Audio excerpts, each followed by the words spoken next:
Westmont's Pascal Society Lecture on Science and Faith for the spring semester. We're really fortunate to have Denis Alexander here from Cambridge with us. Dr. Alexander was for many years the chair of the molecular immunology program at the Babraham Institute in Cambridge, and he's also the founding director of the Faraday Institute for Science and Religion at St. Edmunds College, Cambridge, where he's currently fellow. Denis, for many years, also edited the journal Science and Christian Belief, and he has the distinction of having been a Gifford Lecturer, which many regard as the world's most prestigious lecture series in science, religion, and philosophy. Remember, if you're not familiar with the lecture series, it's entailed such people as Niels Bohr, Werner Heisenberg, Karl Barth, William James, just kind of a pantheon of really prominent, distinguished scientists and philosophers. And the last thing I would want to say is that I suspect Denis is grimacing as I'm making these comments. Personally, I would say that none of his accomplishments has he ever used either to impress or intimidate, but that he, for me, has been, and I speak on behalf of many others, been one who encouraged us in our gifts and our desire to make a contribution in the name of Christ and pursue his academic career. So it's just a special privilege to welcome Denis with us this evening. I want to mention that tonight he'll be speaking on genetic and biblical perspectives on Adam and Eve, and tomorrow afternoon in this room at 3:30 he'll be engaging with a really hot topic of emergent theories of behavioral genetics, biological influences on human behavior, and their implications for free will and moral responsibility. So Denis, thank you for coming all the way from England to be with us, and welcome you to talk.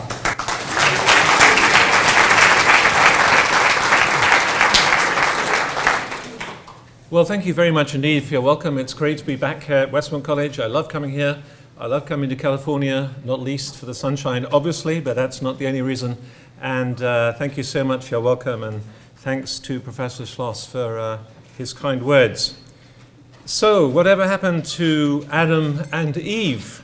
I think the title probably this evening means different things to different people.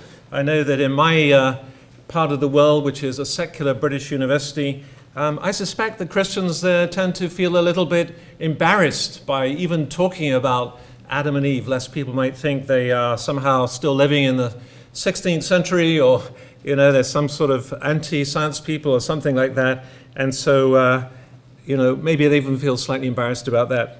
But even here, in a Christian college, I would imagine that thoughts come through your minds as you're thinking about Adam and Eve. Is this a story that we're supposed to take literally? Is this something to do with science? Is this something that science disagrees with?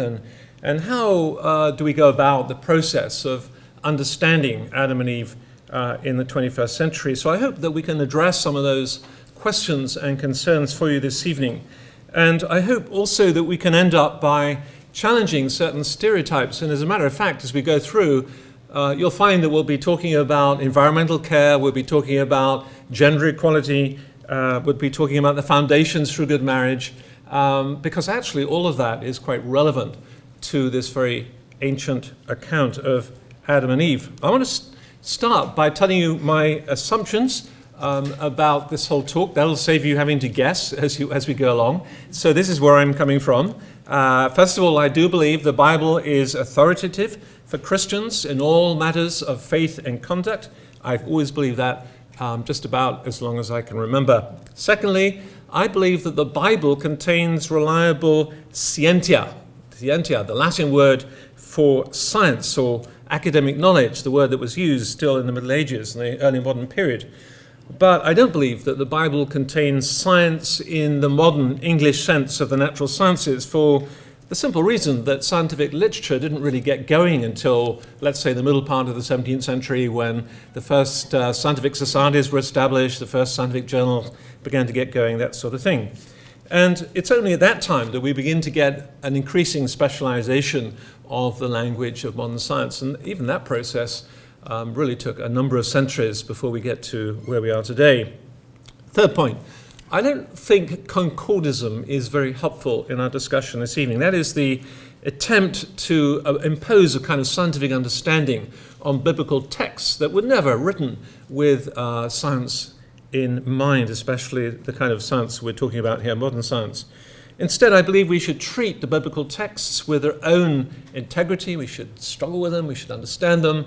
We should treat science with its own integrity. And only when we've done that very important task of dealing properly with these different disciplines shall we then bring them into conversation later on.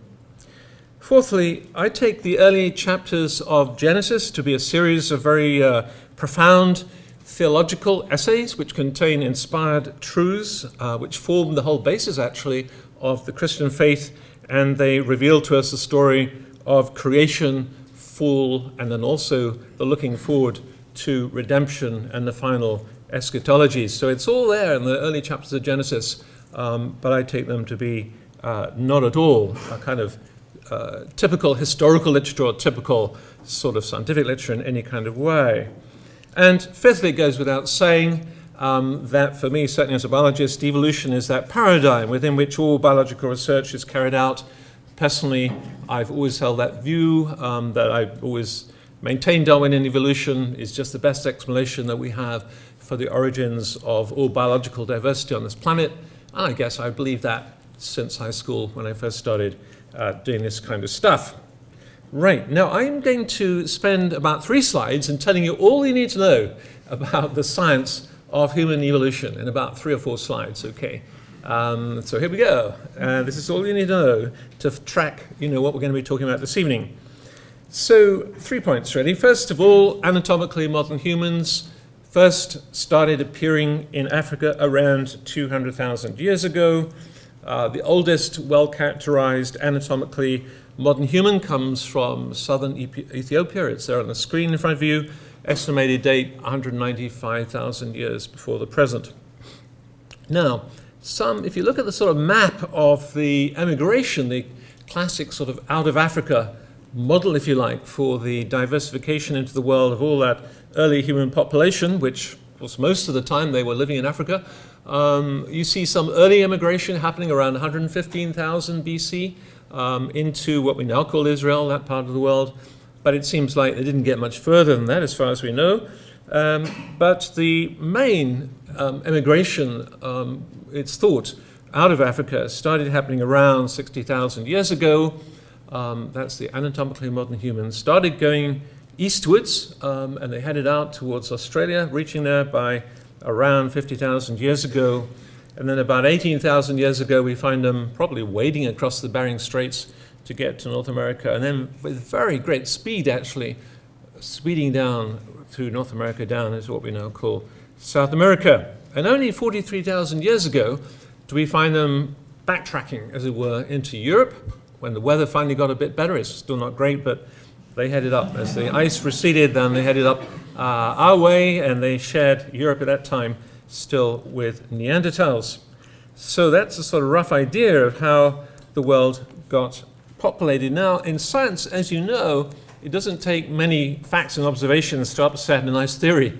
Well, here's an article that came out in Nature a few weeks ago, and maybe suggests that some of these dates might need revision, or maybe they got the dates wrong. We're still not quite sure. But what happened was that these guys had analyzed the DNA obtained from 47 modern teeth found in a cave in southern China. Apparently the teeth are classic anatomically modern human teeth. They're quite easy to recognize. And they dated these about 80,000 years ago. So you can see immediately that date doesn't really fit with the scenario that I just put before you. So there's still lots of things we have to sort out here. And it doesn't take much data to come along and upset, a whole nice model. So, science is like that, and we have to keep an open mind. Third point, until quite recently, until about the year 2010, in fact, a so-called replacement model held sway, which was the idea that the population of anatomically modern humans that came out of Africa from 60,000 years onwards then replaced the hominids that were still living in different parts of the world, hence the name replacement theory. But now we know that that's not quite how it happened. I mean, it's still got some truth there, but it's become more complicated because through genomics, it's become clear that there was some limited interbreeding with Neanderthals, especially in that population that came out early from Africa. And so today, all non-Africans contain somewhere between 1.5 and 2.1% of Neanderthal DNA in our genomes.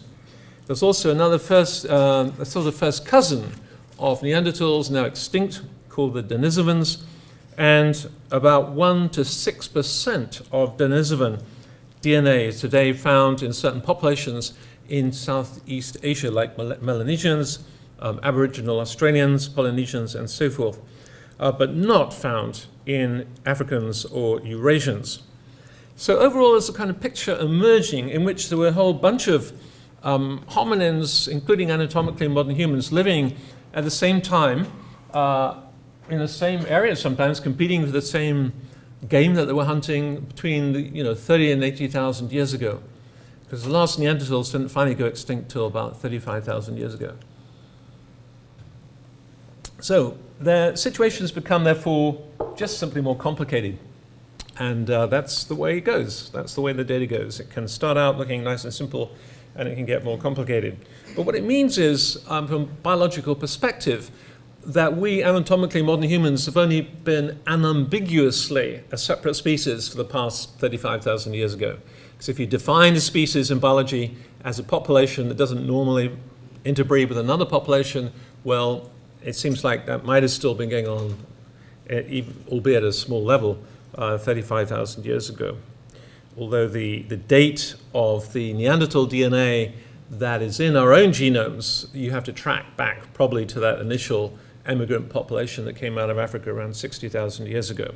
Okay, that's a very brief overview of the science, and this shows you a slide which I should have shown just a moment ago about the gene flow which is going on between, as I say, the anatomically modern humans and the Denisovans and the Neanderthals. A little bit of a complex slide, but it just gives you the picture there of what's going on. Okay, let's switch gears now to the Bible, and we want to ask the question, how does the Bible handle the language of Adam and Eve? And once we've done that job, we can then see, well, what kind of conversation can that theology, that biblical theology, have with the science that we've just been talking about?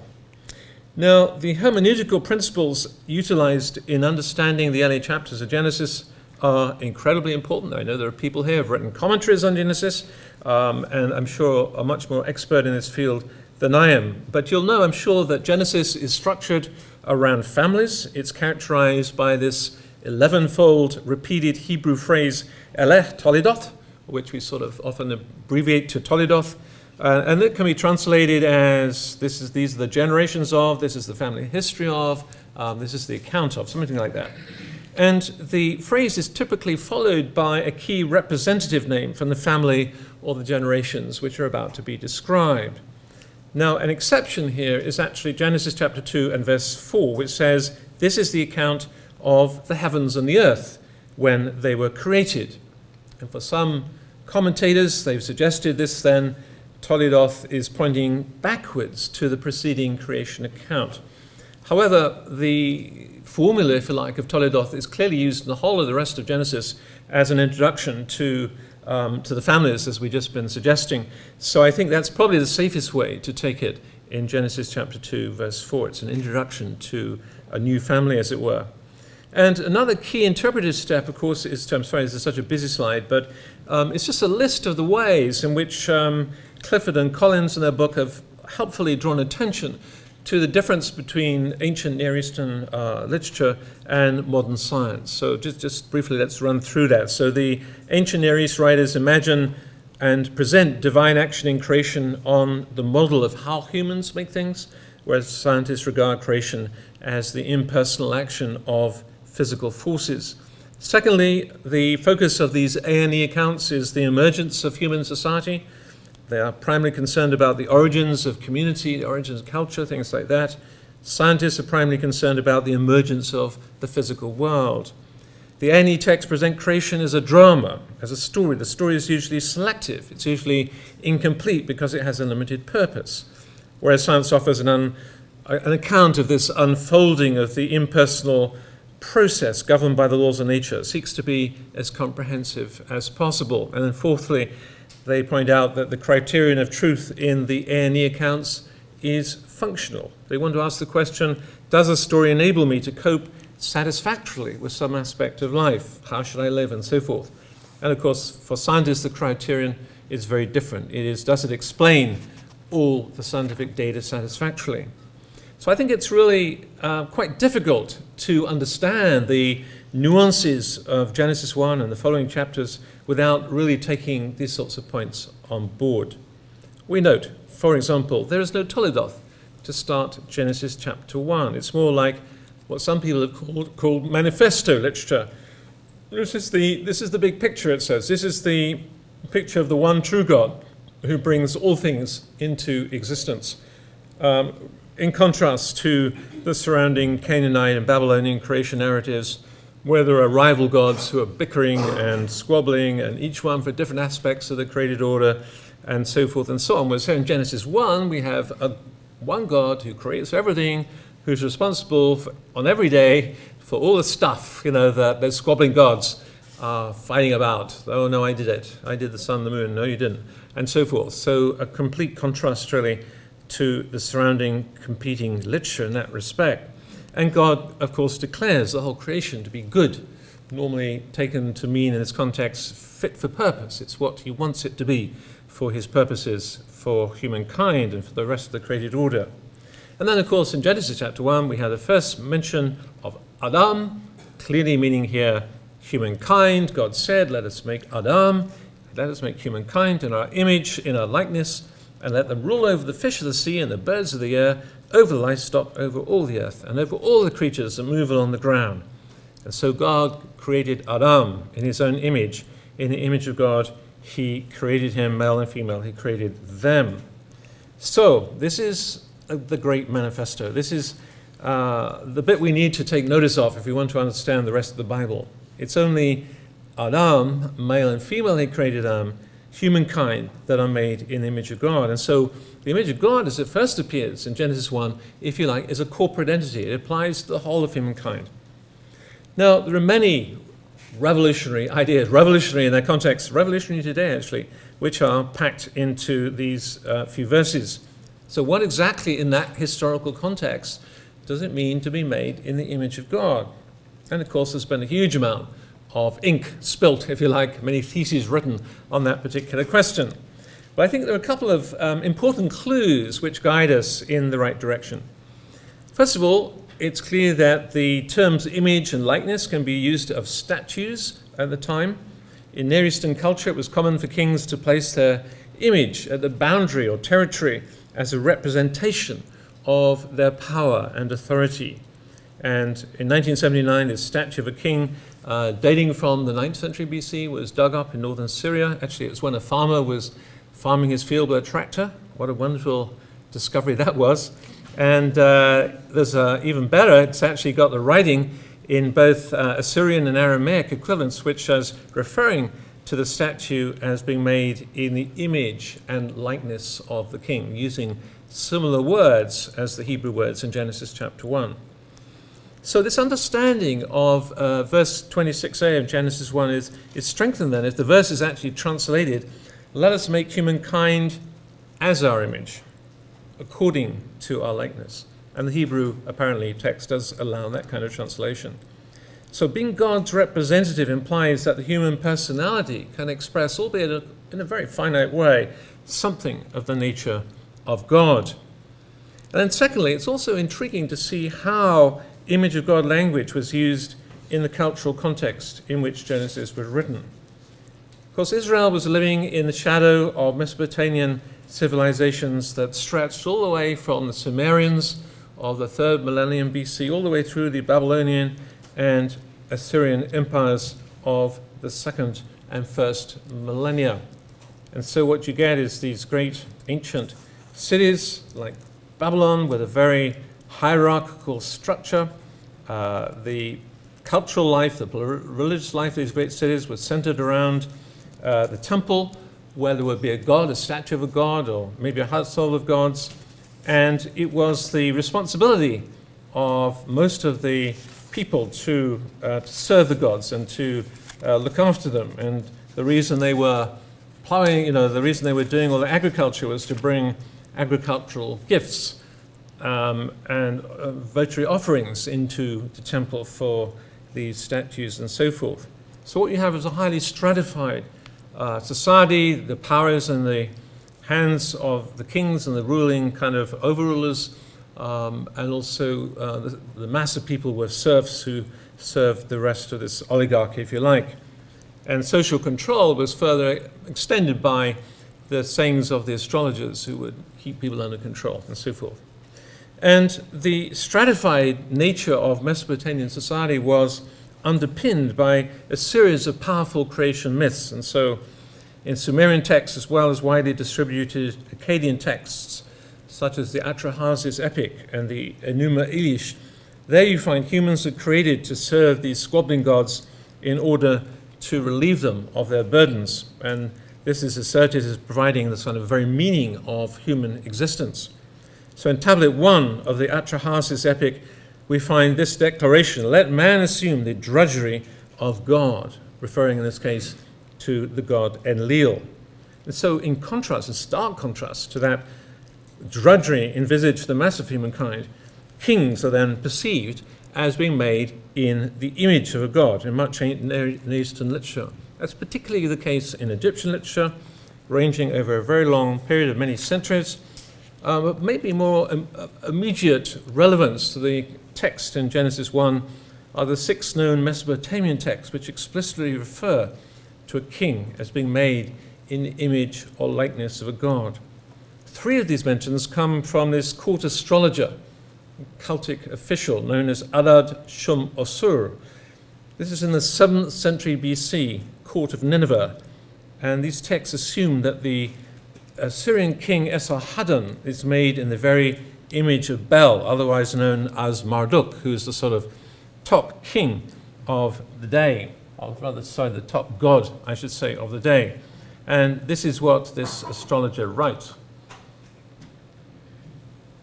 Free man is as the shadow of God, the slave is as the shadow of a free man, but the king, he is like unto the very image of God.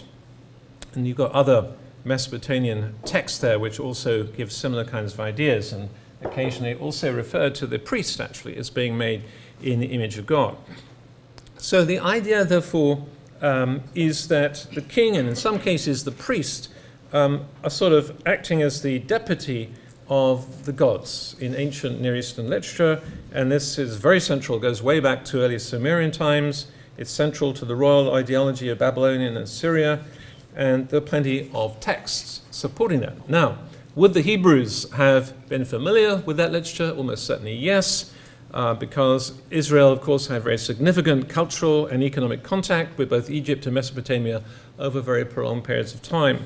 And that contact is clearly reflected in the Genesis creation accounts, so it's sort of set up as a direct rival, really, to its competitors, such as the Atrahasis epic. So when the early readers of Genesis first encountered the language of humankind made in the image of God, it's very likely they would have understood this as the claim that the kingly and priestly roles, which had previously been allocated to the privileged few by this pantheon of gods, were now being delegated instead by the one creator God to the whole of humanity. The imago Dei, as it were, was being democratized, and it was now humankind who are going to be the significant players in the arena of earthly life, and this mandate to rule, therefore, underlying their new responsibilities.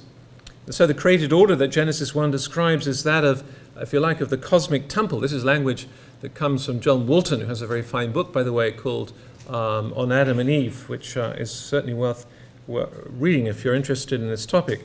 But the cosmic temple idea gives the idea that then you have the priests of creation, those made in the image of God, who are actively mediating, if you like, God's care to the living world.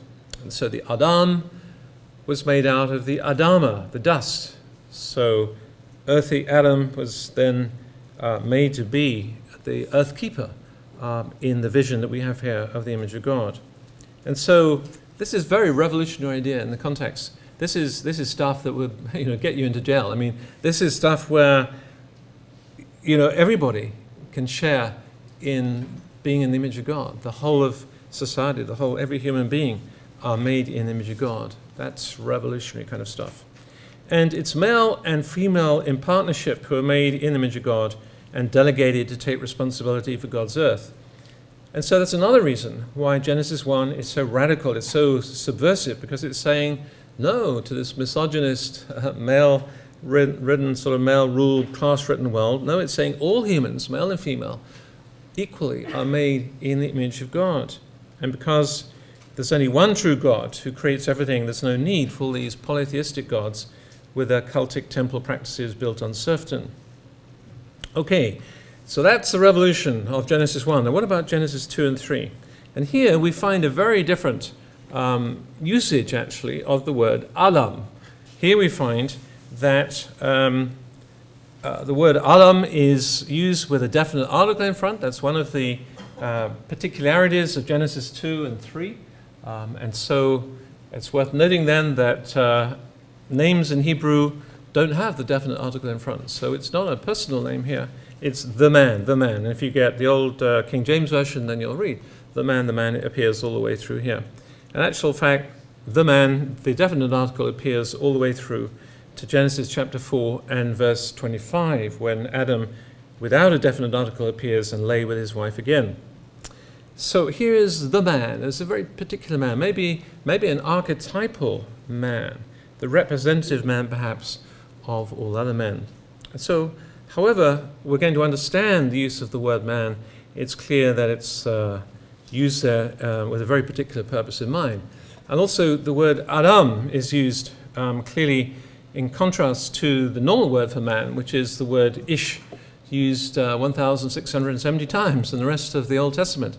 So here again, the author is underlining the fact that Adam is made from the Adama. The Adam is made from the ground. Now, we want to also, so notice that, although the word Adam is also used for man in other parts of the Old Testament. So the early chapters of Genesis then, we'll then get to chapter 4, as I say, where we find an individual there who marries Eve. And this sort of tells us that there's three different ways of using the word Adam in those early chapters of Genesis. So that's used as humankind.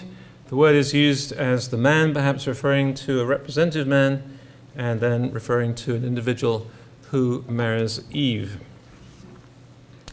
As John Walton actually comments, in English, if we read that someone's name is human and that his partner is Eve, then we understand that, whoa, I need to sit down. Sorry, can I sit down?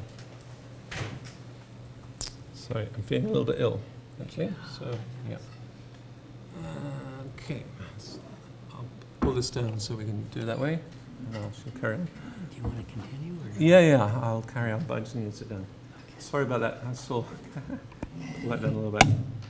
So if we read, that, for example, in Pilgrim's Progress, you have people named Christian, faithful, hopeful, that kind of thing.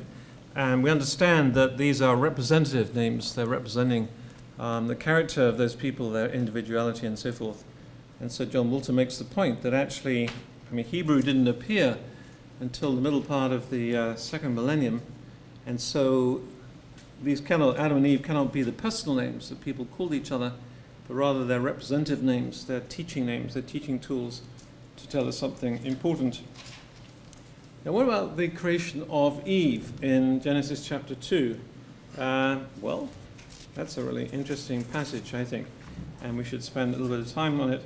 Again, I think within its context, it presents a very powerful presentation and reasons for gender equality.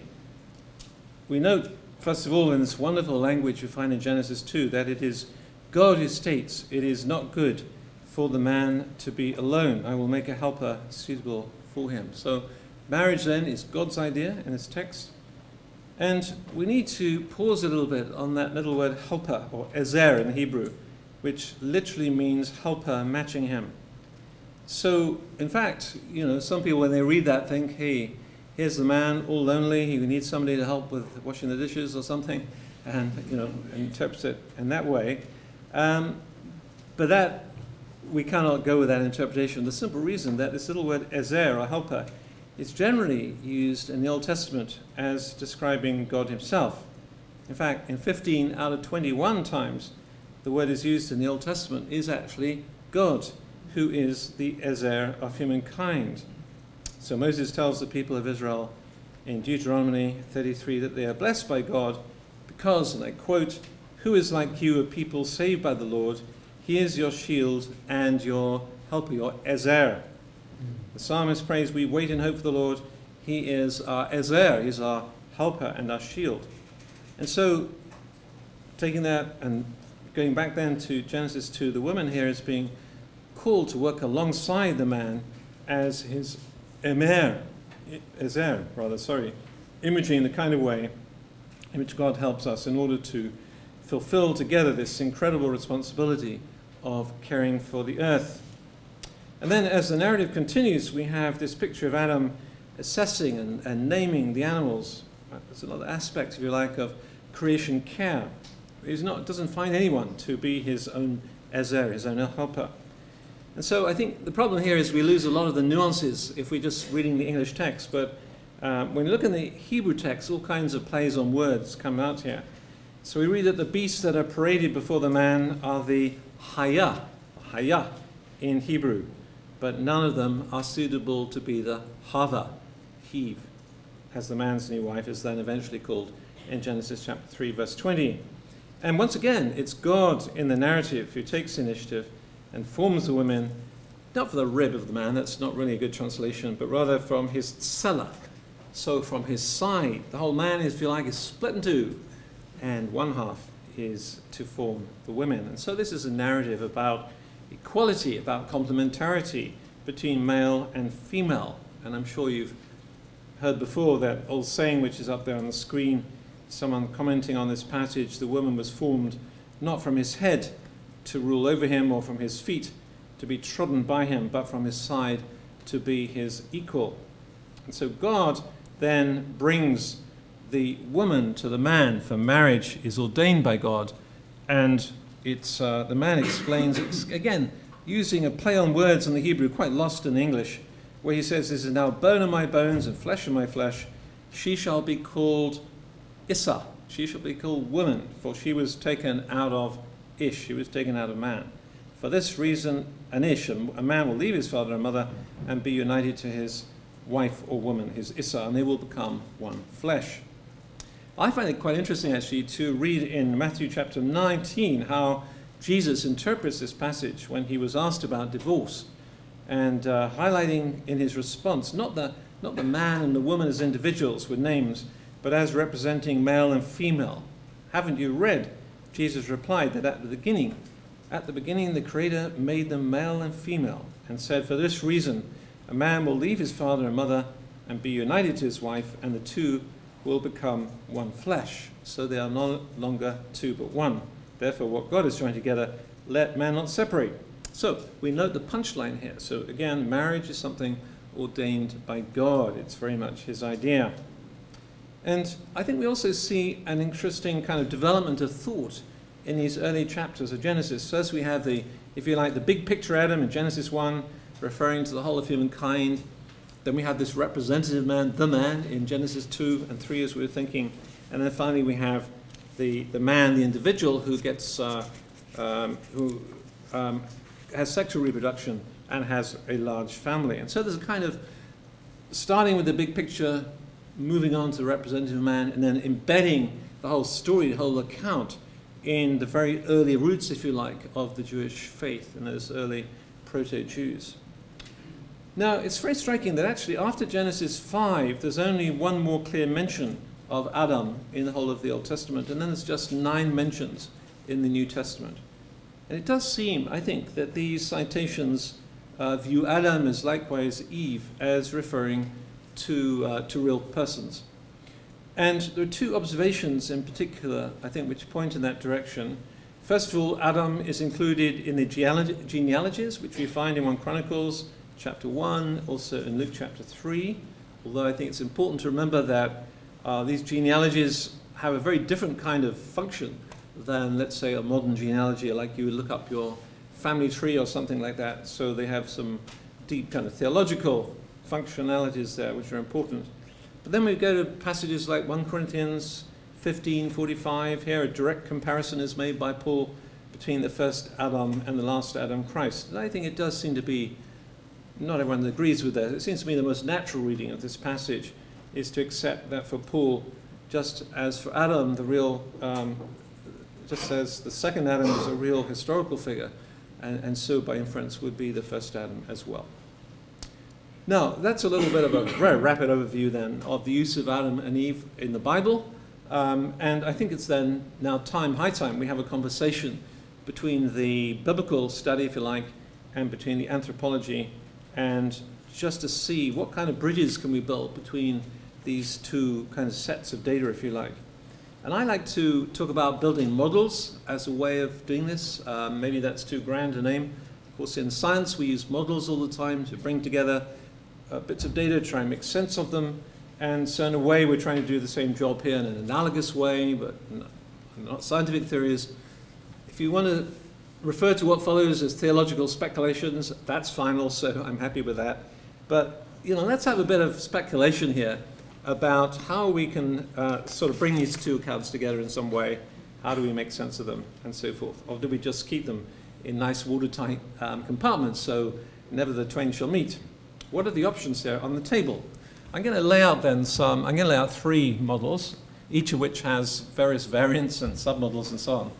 Model A is a kind of ahistorical view. This suggests there's no connection at all between a theological account and the biological narrative, so in a way it's not really a model, but I just put it here, label it for the sake of being able to talk about it in a coherent way. So in Model A, really the purpose of the early chapters of Genesis is to provide a theological account of the role, the importance of humankind in God's purposes, and it's sort of cast in the narrative of Adam and Eve, which is a myth. It's a myth in the technical theological sense of being a story or parable having the main purpose of teaching eternal truths without the constraints of historical particularity. And within this sort of idea then, the fall, as far as the fall then, this is really the story of every man. We go to Romans 3:23, we've all sinned, we've all fallen short of the glory of God. And the Genesis text then presents this truth in a vivid narrative style that is about theology. It's not about history, it's a theological essay which is true for all time. And this sort of idea is highlighted in Romans chapter 5 and verse 14 especially, where Adam is called the typos in Greek of Christ, the archetype of Christ. So there's a direct sort of comparison made there. Now, I think there's certainly great theological truths there in that model. Certainly the other models can include that idea without any problem at all. But I just suspect that this model alone, certainly for biologists like myself, is not quite bold enough to address, albeit speculatively, the kind of questions that we would like to ask, questions really that won't go away. For example, there's no evidence that beings prior to anatomically modern humans, Homo sapiens, were spiritually alive in the sense of having a saving personal knowledge of God.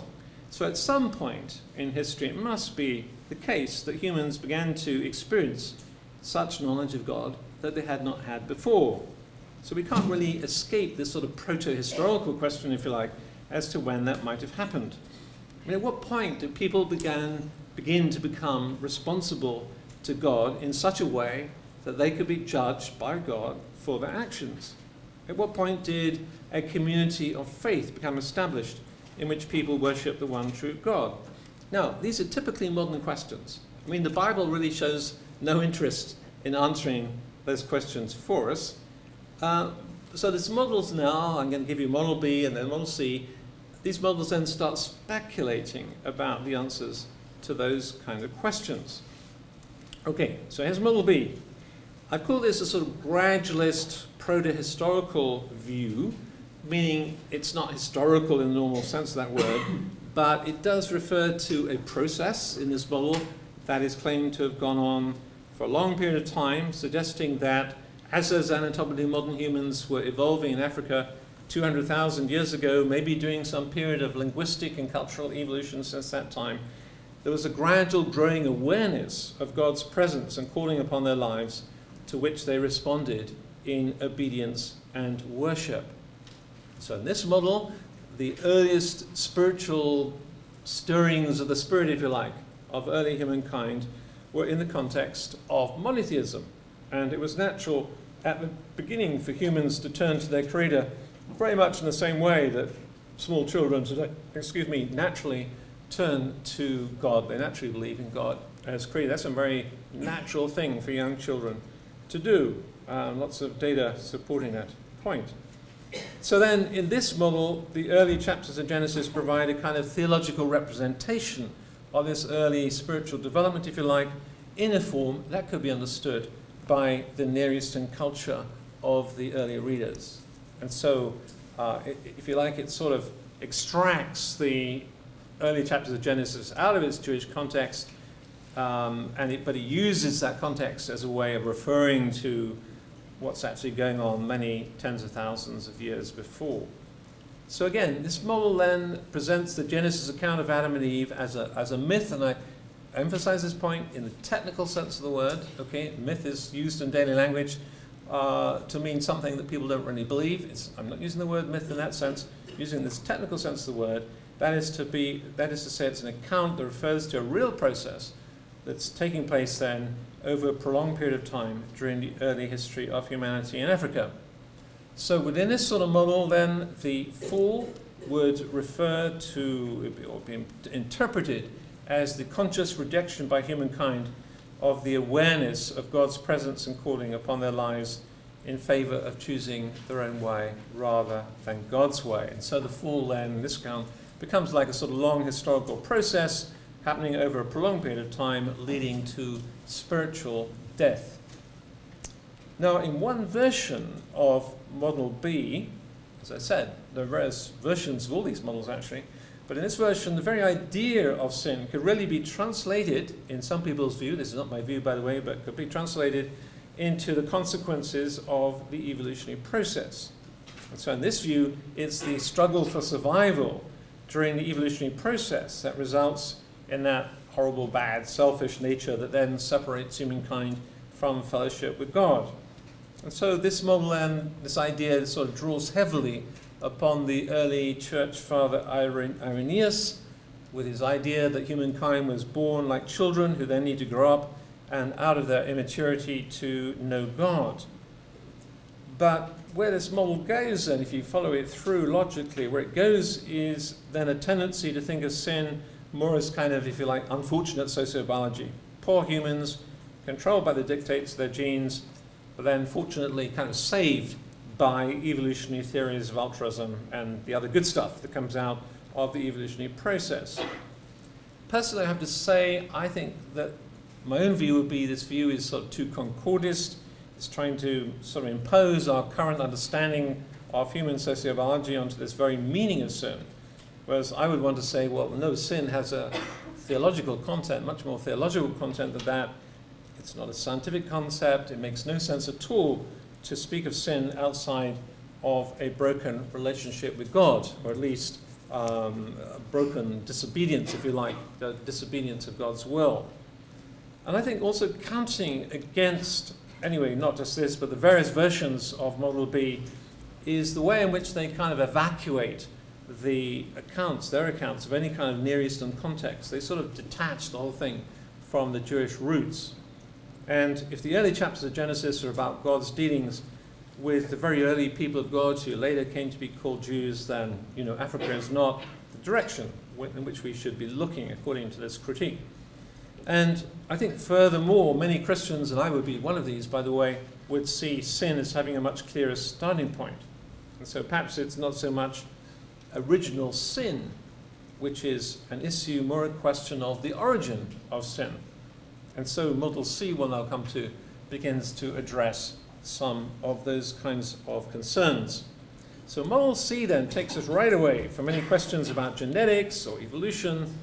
And according to Model C, God chose a community, maybe a couple of Neolithic farmers in the Near East, maybe whatever you like, 8,000, 9,000 years ago, to whom he chose to reveal himself in a special way, calling them into fellowship with himself so that they might know him as the one true personal God.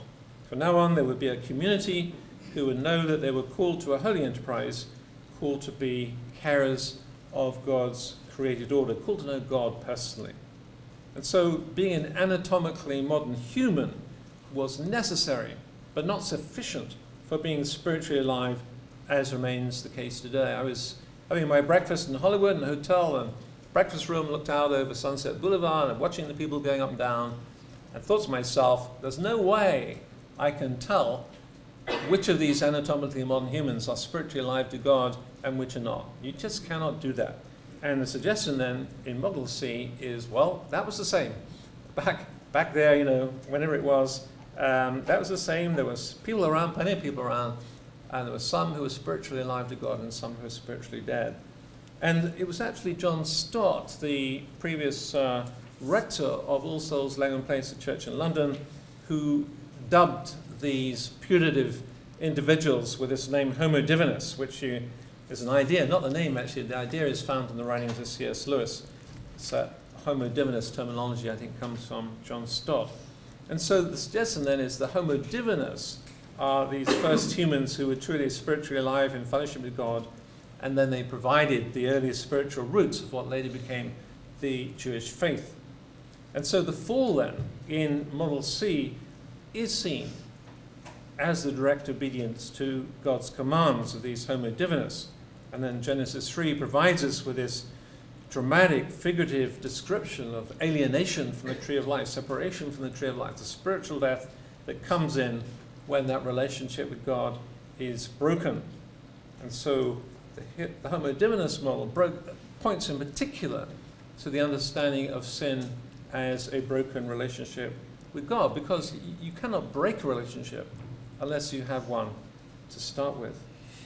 Actually, I think Genesis 3 provides us with one of the most dramatic descriptions of separation from a relationship with God that we have anywhere in the Bible.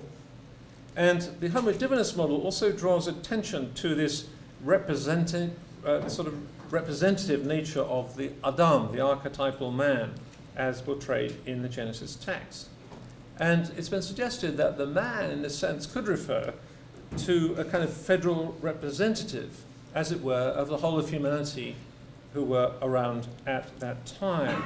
And some might prefer the term corporate solidarity. This is a quote from the late Derek Kidner, once warden of Tyndale House in Cambridge.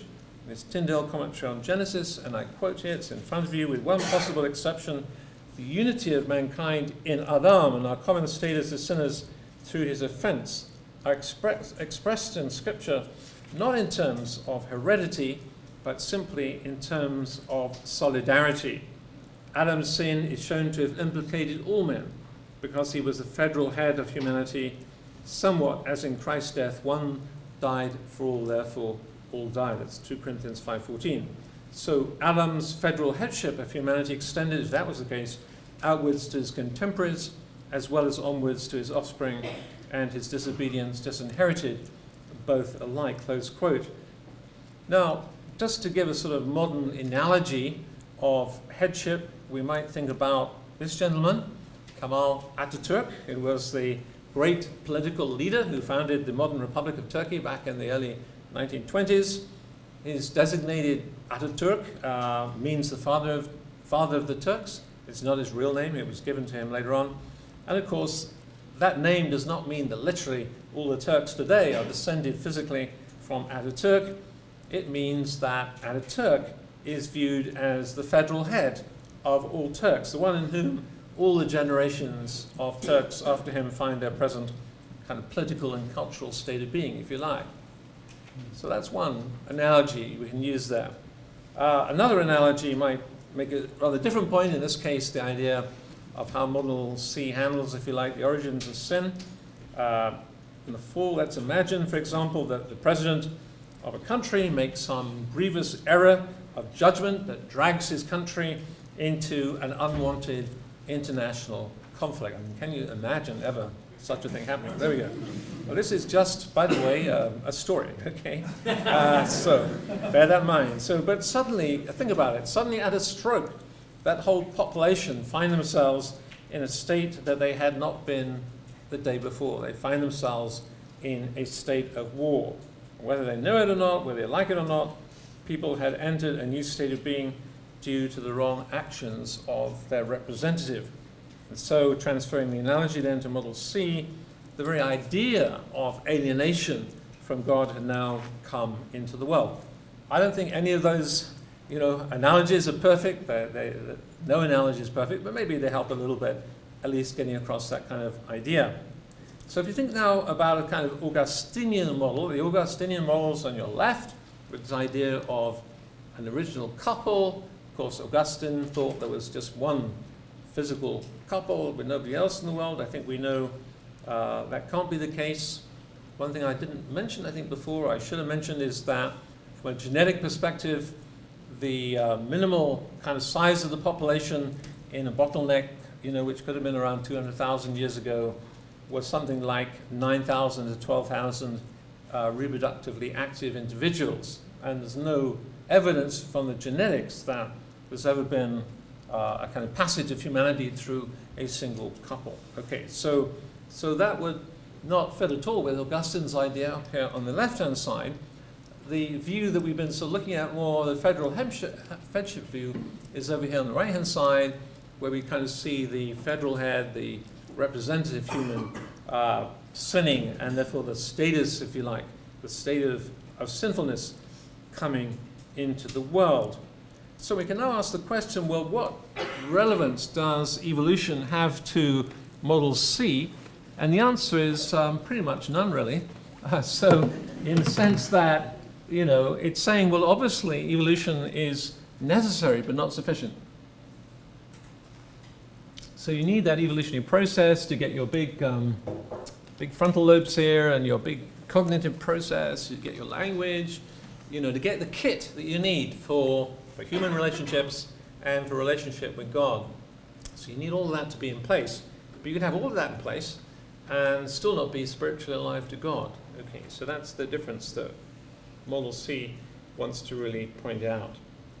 So the point is equally valid, of course, for any model that kind of we've been thinking about in a way that evolution is absolutely vital in giving us those human characteristics, but still, that's not enough to get spiritual life. Okay, and secondly then, a point here to point out is that evolution has indeed delivered to us a human nature that's, can do some pretty bad things, that needs channeling in more helpful directions than those just required for the struggle for survival.